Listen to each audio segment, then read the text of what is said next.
Capítulo 16. Um soneto, por Iuli Matos.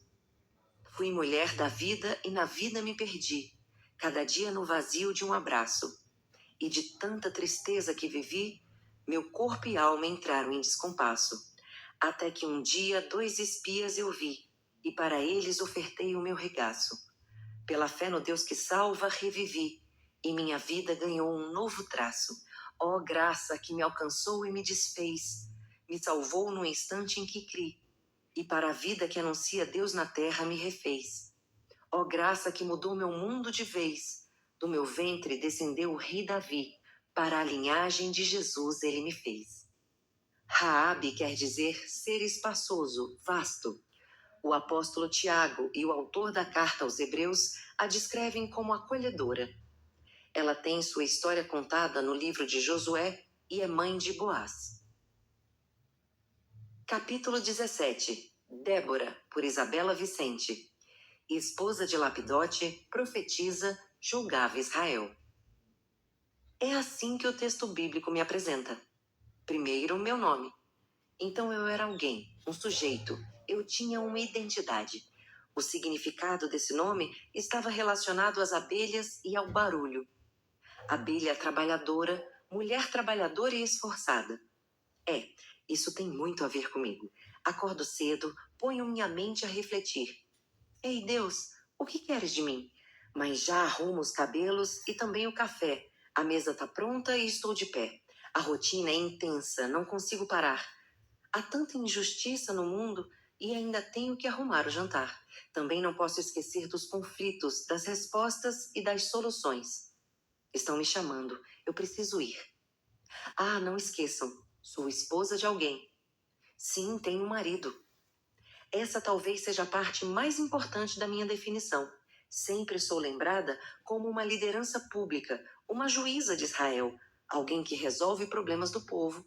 Mas antes disso, bem ali, depois do meu nome, na apresentação do texto bíblico, sou esposa de Lapidote, sabe?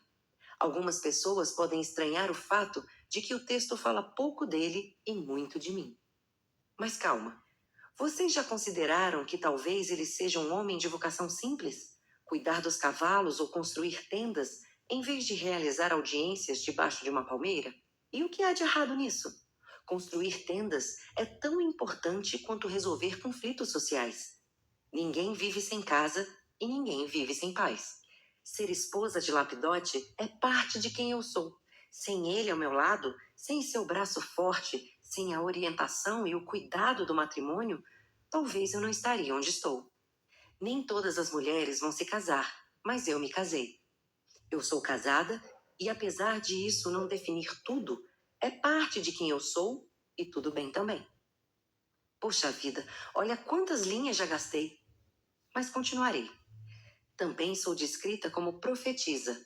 Então vocês sabem, né? Eu ensinava e pregava a palavra de Deus. Tinha essa responsabilidade. Tanto é que coube a mim mandar o papo reto de Deus para Baraque reunir um exército. Por último, mas super importante, e é o que mais costumam dizer, eu fui juíza em Israel. Eu sou um dos únicos exemplos de liderança feminina expressos na Bíblia. Sei que vocês aí do século XXI me citam muito em seus debates sobre o papel da mulher e etc. Mas vejam bem o que estão dizendo de mim, hein? Fato é que Deus me chamou. Sim, eu fui chamada por Deus para cumprir isso. Não tenho culpa se o próprio Deus atendeu ao clamor do povo, me levantando como uma liderança civil. Onde já se viu? Eu, uma mulher, sendo voz na sociedade. É vocação de Deus, é dádiva, é bondade. Vamos lá. Após o corre-corre do início do dia, eu ia para debaixo de uma palmeira. Sim, debaixo de uma palmeira. Ali era o tribunal. Eu ouvia o que o povo tinha a dizer e resolvia seus conflitos. Esses conflitos iam de picuinhas familiares até direitos de propriedade.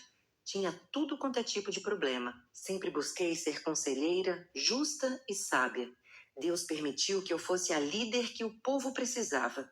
Muito mais do que comandar exércitos, era necessário que eu conduzisse e inspirasse Israel, um povo tão marcado pela opressão e dureza de anos anteriores, Precisava de uma líder que trouxesse conselho, conciliação e paz.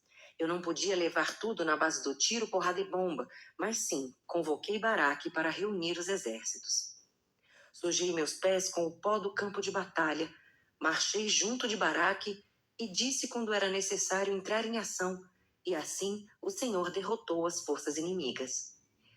Eu não fui uma salvadora de Israel, que era forte e poderosa o suficiente. Eu não era a super-heroína, nem tinha porte para rainha redentora. Eu tive ajuda, eu tive exército, eu tive Jael. Eu fui Débora, a mulher que foi resposta para um povo aflito que clamou ao Senhor. Eu, Débora, esposa, profetisa e juíza, exerci minha missão com sabedoria e amor. Sei que no século XXI devem existir muitas Déboras, pois despertem, despertem pelo poder do Senhor. Despertem, pois a esfera pública também precisa de vocês. Despertem com toda a graça e com todos os atributos femininos concedidos pelo Criador.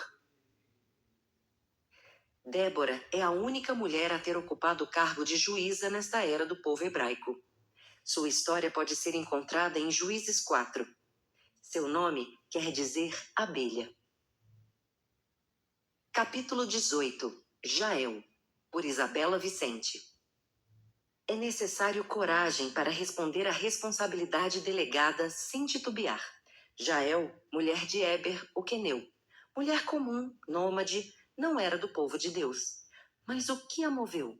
Como ela sabia que seria responsável por matar um inimigo de um povo que nem era o dela? Diferente. Jael não era parte do povo de Israel, mas foi pela estratégia e inteligência daquela mulher que Israel venceu. Pelas mãos de Jael, o inimigo morreu. Pelas mãos de uma mulher diferente veio a vitória. Heroína. É surpreendente. Deus se manifesta por meio de todo tipo de gente. De repente, quem não era parte torna-se bendita e uma gente estranha se torna amiga. Jael ensina. Quando se trata do Senhor, ser uma mulher nômade, numa tenda, em meio a um conflito não é impedimento, e sim encorajamento. Ela não se omitiu, não desistiu, não deixou que sentimentos como medo e insegurança a paralisassem. Coragem.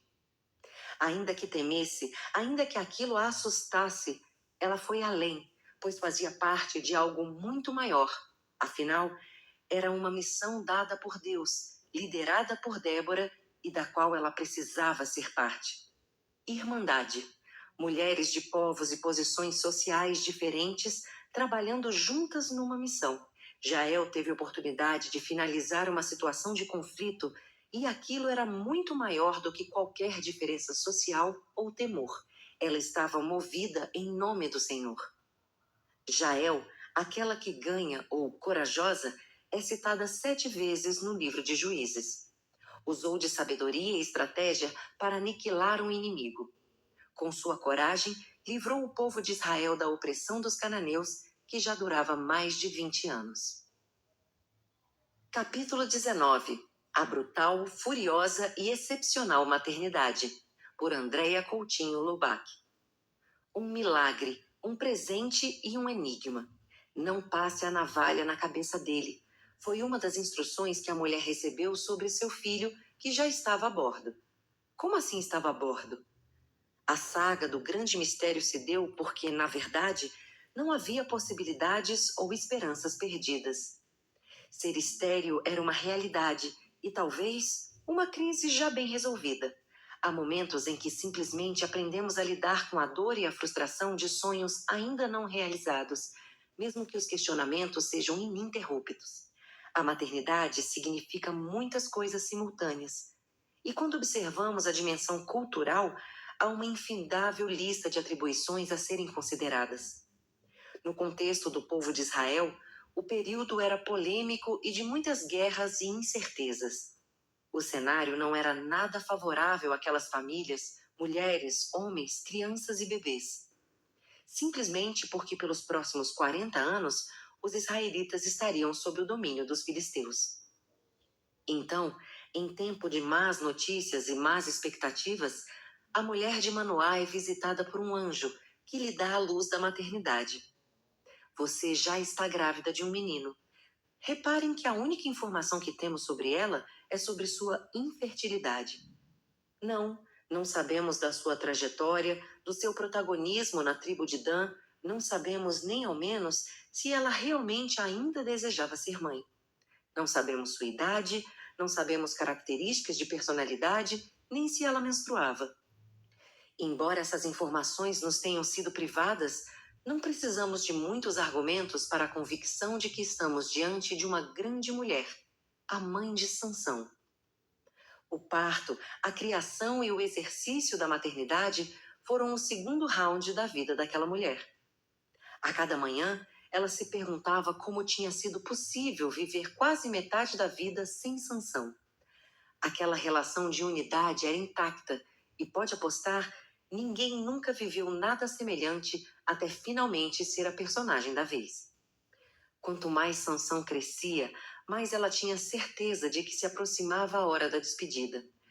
A promessa foi cumprida, e no ato do nascimento, ele foi consagrado como nazireu, e ninguém nunca tocou em um fio sequer do seu cabelo. Suas 7 tranças eram símbolo de poder e de um enigma que ninguém mesmo, poderia ser capaz de decifrar. Ele cumpriu regras específicas, além dos sacrifícios usuais, como, por exemplo, não beber vinho ou bebidas alcoólicas, não comer uvas, não se aproximar de um cadáver, não cortar o cabelo. A consagração do seu filho, Sansão, refletiu no instinto de vida daquela mulher a mesma força avassaladora que veríamos na trajetória de Sansão num breve curso de tempo. Há uma força que a gente não mensura em palavras, um vigor que transcende a racionalidade humana, furioso, extremo e excepcional, capaz de, literalmente, rasgar um leão com as mãos como se fosse um papel. Essa mesma força, física e brutal, envolveu a mãe de Sansão em um intenso e forte amor, que vai até a morte se for preciso, e resgata até o incognoscível para se assegurar da paz do seu pequeno e grande herói. Esse é um breve ensaio sobre 2 trajetórias disruptivas que fogem à naturalidade. Uma grande mulher, marcada por sonhos realizados e frustrados, recebe a missão da maternidade como inspiração divina, incorporada em força, convicção e coragem. O que pouca gente sabe é que, na derivação hebraica, o nome Sansão significa sol, ou seja, ele é filho do sol, e ela é a dona da luz do mundo, que irradia as chamas do universo e protagonizou a existência da maior força encarnada no ser humano, e que até hoje nunca vimos nada igual. A mãe de Sansão é apresentada em Juízes 13:2, primordialmente descrita como esposa de Manoá e estéril. Um anjo aparece e anuncia que ela engravidaria de um menino. Mais tarde, ela gera Sansão. A tradição rabínica a identifica como Hazelepone e o Talmud como Tseleponit. Capítulo 20. Patriota, por Elisa Cerqueira. A narrativa de uma guerra sempre faz do inimigo o vil, o desprezível, o cruel. A história de traição para um povo seria a história de bravura e lealdade para outro. Em uma vila, a sudoeste de Canaã, uma menina brincava com uma espada de bronze de seu pai. A família vinda do vale de Soreque se estabeleceu no litoral. Ele ficou conhecido como o capitão dos povos do mar. Era costume encontrar a menina com aquela espada, escondida por entre as dunas de areia que rodeavam a costa. Antes das lutas, o pai abraçava a menina, punha nela um colar com o anel da família. Pela Filístia, ele dizia com a testa recostada sobre a pequena testa de sua valente filha. Pela Filístia, ela repetia. Ele subia em seu poderoso carro de ferro, com a espada de bronze apontada para cima. Coragem, fidelidade e honra, ele gritou. Coragem, fidelidade e honra, os homens que o seguiam gritavam. E assim era a tradição de deixar o litoral. 20 anos se passaram. Agora uma mulher, com os pés nas águas salgadas, espada na mão, despede-se do corpo de seu pai, que descansava em uma jangada de madeira. Após esse ritual, a família voltaria ao Vale de Sorek, onde seguiria com os rituais de morte no templo de Dagon. Vingança, o sussurro do meu coração. Quero sangue ainda mais. Range o dente, a alma e o que mais tiver. Meu pai me chamou dócil, minha mãe me chamou frágil. Hoje me chamo vingança. A água salgada salga o sangue de meu pai, e a terra o chama para si. Os deuses nem posso falar alto. Se esqueceram de nós. Um homem só rasgando a vida de 1000. Ódio aos israelitas. Vingança. Semanas se passaram e ela não conseguia superar a morte de seu pai. Com a alma angustiada, preparou um cavalo e escapou para a colina que ficava de frente a Hebrom. A vista a acalmava, mas não conseguia segurar as lágrimas. Interrompendo seu pranto, um homem falou com uma voz firme e agradável. Mais doce que o mel, mais forte que um leão. De alguma forma, seu luto encontrou paz depois de horas conversando com aquele atraente estranho. Sou do Vale do Sorek, serva de Dagon, filha dos povos do mar, do clã dos filisteus. Ao que ele respondeu, sou de Zorá, servo de Yahvé, o Deus criador dos céus e da terra, do clã da tribo de Dan. Ele parecia filho dos deuses, mistura de bondade e imprudência. Ela era a mulher mais linda que ele já tinha encontrado.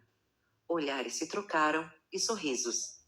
E foi assim, um encontro acidental, momento que traçava de fato o destino breve de suas vidas. Estavam apaixonados e sabiam disso. Ela se levantou e entregou a ele uma concha da praia de sua angústia, um símbolo de que deixaria ali o seu luto. Adeus, filho de Yahvé. Ela subiu no cavalo, ele não resistiu. Entrego minha vida agora, Deus o sabe, para saber o seu nome. Ela sorriu enquanto cobria a cabeça com um lenço. Dalila. Meu coração sitiado, nesse dia, no agora e no amanhã, meu coração não mais me pertence. Ao som da voz dele, reencontrei alento, e na cor do seu sorriso, um novo destino, ao qual eu me entrego, o qual eu acharei de novo. Farei a alma do meu pai descansar. Trarei alívio ao meu povo. Depois da minha vingança, voltarei a ser Dalila. Enterrarei meu ódio, serei doçura. Ele virá me encontrar. Seremos futuro, seremos paz. Meu coração não mais me pertence, mas seguro dele em meu peito. Em breve juntos e para sempre. Dalila voltou para o litoral, convencida de fazer um plano para se vingar do homem que matou seu pai. O conselho dos anciãos se reunia com os líderes dos filisteus às portas do templo de Dagon. Havia passado algum tempo da terrível matança em Ramat-Leí. Por 40 anos, os deuses entregaram os israelitas nas nossas mãos. Eles quebraram o pacto com o Deus deles e estavam sujeitos ao nosso domínio. Convivemos com o clã de Dan e eles se casaram com nossas filhas. E agora 1000 dos nossos melhores soldados não podem resistir a um homem. Precisamos descobrir o segredo da força de Sansão, filho de Manoá. No meio da reunião, Dalila se apresentou. Ela estava vestida com a armadura do exército da Filístia. Trazia um discurso de vingança que atiçou o coração de todos os anciãos. Atrás dela, homens do exército empunhavam suas espadas, assim como o pai de Dalila fazia. Nós matamos Saul e os filhos de Saul, conquistamos o vale de Jezreel e Gilboa. Dominamos nossos inimigos por anos. Dagon é conosco, Baal-zebu e Astarote. Vamos atar nossos inimigos e conquistá-los mais uma vez como fizemos no passado. Pela Filístia. Os líderes gritavam e batiam os pés no chão com o coração cheio de ódio e paixão.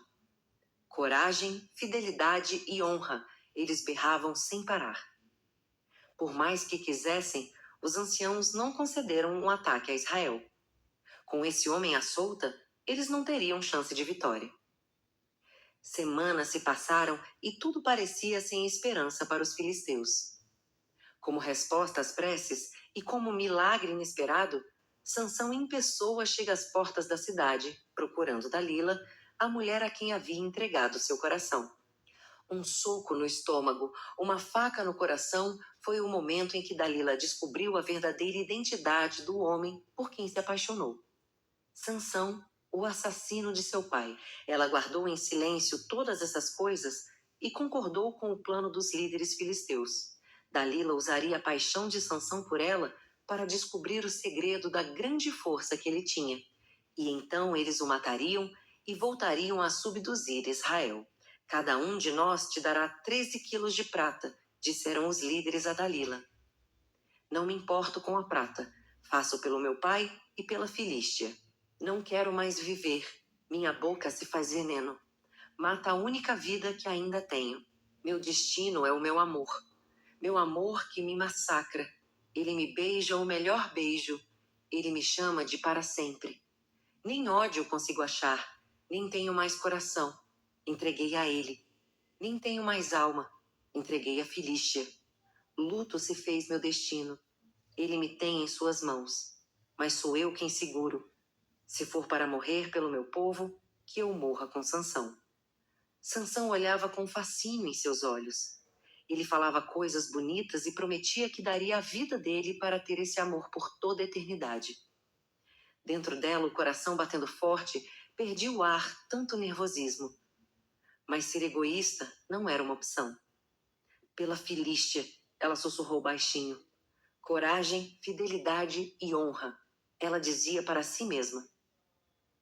Foi assim que Dalila tornara-se a heroína da Filístia. Histórias sobre sua bravura e lealdade foram contadas de geração a geração dos povos filisteus. Traindo seu coração, olhando nos olhos do único homem por quem se apaixonara, ela proferiu as palavras amargas e aflitas que definiram seu destino e o destino de Sansão. Conte-me, por favor, de onde vem sua grande força? A história de Dalila está registrada a partir do capítulo 16 do livro de Juízes. Seu nome pode significar dócil e frágil, mas com uma conotação mórbida e lânguida.